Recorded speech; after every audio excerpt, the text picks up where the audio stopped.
Friends, আসসালামু আলাইকুম। তোমরা সবাই কেমন আছো? আশা করছি সবাই ভালো আছো। আলহামদুলিল্লাহ, আমিও বেশ ভালোই আছি। ভিডিওটা স্টার্ট করেছি সকালবেলা। আজকে ঘুম থেকে একটু লেট করে উঠেছি। আতিফের যেহেতু স্কুল নেই, স্কুল ছুটি চলছে, তাই এই কদিন একটু দেরি করেই ঘুমানো হচ্ছে আর দেরি করেই সকালে ঘুম থেকে উঠছি।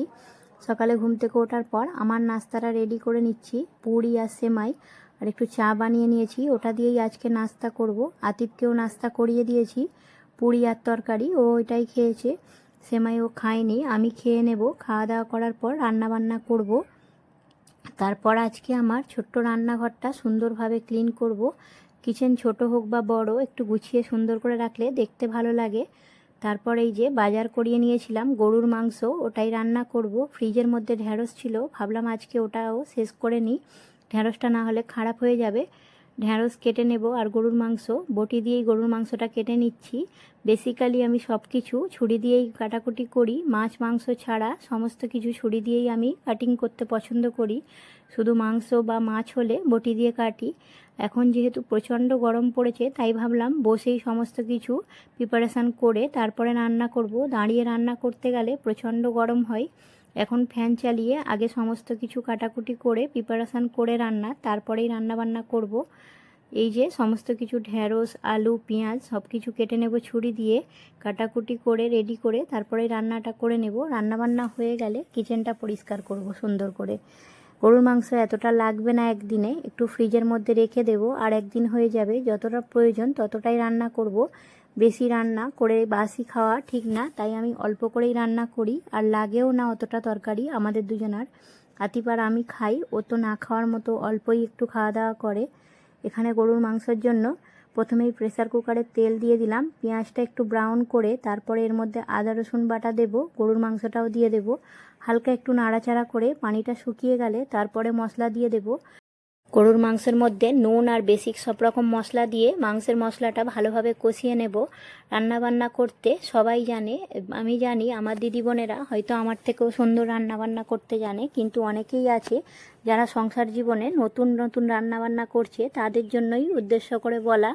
এখানে সব রকম বেসিক মশলা দিয়ে দিয়েছি, হোমমেড গরম মশলা আর জিরে মরিচ ওটাই দিয়েছি, আর একটু একটু গরম পানি দিয়ে মশলাটাকে ভালোভাবে কষিয়ে নেওয়ার পর গরম পানি অ্যাড করে প্রেসার কুকারের ঢাকনাটা বন্ধ করে দেব। তারপরে এখানে ঢ্যাঁড়স রান্না করে নেব। আমার প্রেসার কুকারটা খুবই ভালো, অল্প একটু সিটি হলে, মানে দুটো সিটি হলে 5 মিনিট হার্ডলি লাগে রান্নাবান্না করতে। শুধু আমার যতটা কষাতে টাইম লাগে ততটুকুই টাইমে, মানে তারপরে আমার কিন্তু রান্না করতে দেরি হয় না। এখানে ঢ্যাঁড়সটাও রান্না করে নিয়েছি, রান্না বসিয়ে দিয়ে তারপরে এখানে যতগুলো বাসন থালা ছিল চা নাস্তা করার, রান্না করার যে বাসন থালাগুলো, সেগুলোকেই ভালোভাবে ধুয়ে পরিষ্কার করে নেব। এখানে চুবড়িগুলোকেও আমি কিন্তু ডেলি ধুয়ে নিই। চুবড়িগুলো একটু পরিষ্কার করে ধুয়ে রাখলে অনেক দিনই এই চুবড়িগুলো ইউজ করা যায়। সমস্ত কিছু ধুয়ে পরিষ্কার করে রেখে দেব।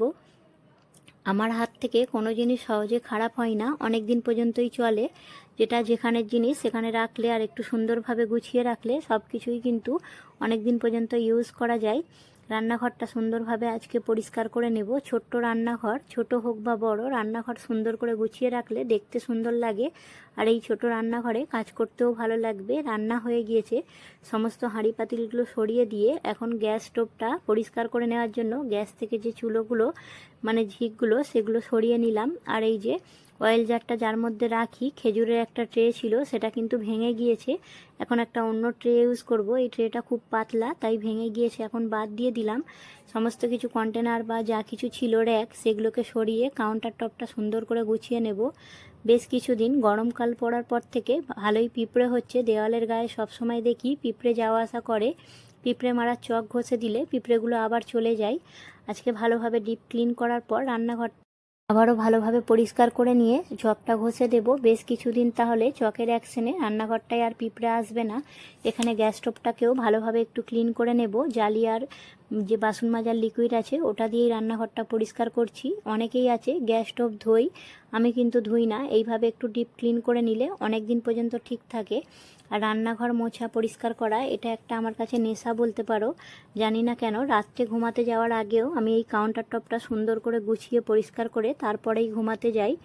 এই যে রান্নাঘরটা ভালোভাবে গুছিয়ে পরিষ্কার করে নিয়ে এখানে যে বাসন রাখার লিকুইডের যে এটা আছে বাস্কেটটা, সেটাকেও ধুয়ে নিলাম। লিকুইডগুলোকে ধুয়ে যেখানে যেটা থাকে রেখে দেব। আর এই যে পিঁপড়ে মারার চকটা দেওয়ালের গায়ে একটু লাগিয়ে দিচ্ছি, তাহলে এতে করে বেশ কিছুদিন পিঁপড়ে আসবে না। কাউন্টার টপটা আবারও ভালো করে গুছিয়ে নিয়ে গ্যাসটা ভালোভাবে সেট করে দিলাম। তারপরে এই যে বাস্কেটটা আছে, র্যাক আছে, সেগুলোকে একটু পরিষ্কার করে নেব। ছোট্ট একটা র্যাক ইউজ করি। রান্নাঘরটা সুন্দরভাবে গোছাবার ইচ্ছা থাকলেও হয়ে ওঠে না, জায়গাটা শর্ট, সেই কারণে এখানে একটু কার্ডবোর্ড দিয়ে দিচ্ছি যাতে করে মশলার ডাব্বাগুলো না পড়ে যায়। সুন্দরভাবে সব কিছু গুছিয়ে নেব। চা, চিনি, দুধ এটাও খালি হয়ে এসছে, কিন্তু এখন রিফিল করার যেহেতু টাইম নেই, যেমন আছে তেমনভাবেই গুছিয়ে দিচ্ছি। মশলাগুলো একটু সুন্দর করে রেখে গুছিয়ে পরিষ্কার করে নেব। আমার হাতের মতো করে আমি রান্নাঘরটাকে গুছিয়ে নিচ্ছি। এই কাঁচের ছোট্ট জারটাই তেজপাতাগুলোকে কেটে রেখে দেব, এতে করে আমার হাতের কাছে থাকবে আর সুবিধাও হবে। এরকমভাবেই আমি রান্নাঘরটাকে গুছিয়ে পরিষ্কার করে রাখি। পাঁচফোড়নটাকেও কন্টেনারের মধ্যে রেখে দিলাম, ছোট্ট কন্টেনার, তার মধ্যেই রেখে দিচ্ছি। হাতের কাছে গোটা গরম মশলাগুলো থাকলে রান্নাবান্না করার সময় হেল্প হয়। আমি এইভাবেই রান্নাঘরটা গোছাই। আমার রান্নাঘর গোছাতে গোছাতে তোমাদের কাছে ছোট্ট একটা অনুরোধ করে নেব। আমার ভিডিওর এই পর্যায়ে এসে তোমাদের যদি একটুও ভালো লেগে থাকে, ভিডিও দেখে ভিডিওর দেখানো কোনো পার্ট বা অংশ যদি ভালো লাগে, তাহলে প্লিজ ভিডিওতে একটা লাইক করে দেবে। তোমাদের একটা লাইক আমার ভিডিওটা কিন্তু অনেকের কাছেই পৌঁছে দিতে সাহায্য করে। যদি চ্যানেলে নতুন হয়ে থাকো তাহলে চ্যানেলটা সাবস্ক্রাইব করে আমার পাশে থেকে যেতে পারো। একটা ভিডিও বানাতে অনেকটাই সময় লাগে আর অনেক ধৈর্য নিয়ে ভিডিও বানাতে হয়। যদি তোমরা একটু হেল্প করো তাহলে ভিডিওটা আরও সুন্দর সুন্দর নিয়ে আসি তোমাদের সামনে। এই যে তারপরে সমস্ত কিছু গুছিয়ে আর্টিফিশিয়াল যে ফ্লাওয়ারগুলো ছিল সেগুলোকে জানালায় রেখে দিলাম। আর রান্নাঘরে যেটা যেখানে থাকে একটু সুন্দরভাবে সরিয়ে রেখে দিলাম। একটা ট্রে ইউজ করছি, ট্রের মধ্যে তেলের যে জারগুলো সেগুলোও রেখে দিয়েছি। সুন্দর করে রান্নাঘরটা গুছিয়ে নিয়েছি। দেখো তোমাদের কাছে কেমন লাগছে কমেন্টে অবশ্যই জানাবে। আমার মনের মতো করে আমি গুছিয়ে নিলাম।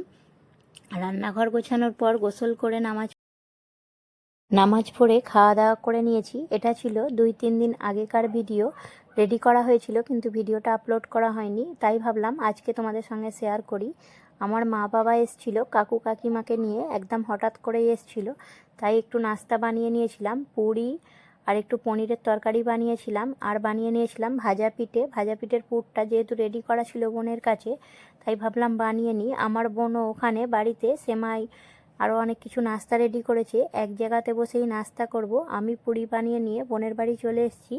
এখানে সব কিছু বোনও অ্যারেঞ্জ করেছে, একসঙ্গে সবাই মিলে নাস্তা করে নেব মাদের সঙ্গে। মা বাবা যেহেতু চলে যাবে তাই এক জায়গাতে বসেই নাস্তা করলাম সবাই মিলে। দেখা হবে নেক্সট কোনো ভিডিওতে, ততক্ষণ পর্যন্ত সবাই ভালো থাকবে, আমাদের জন্য দোয়া করবে। আল্লাহ হাফেজ।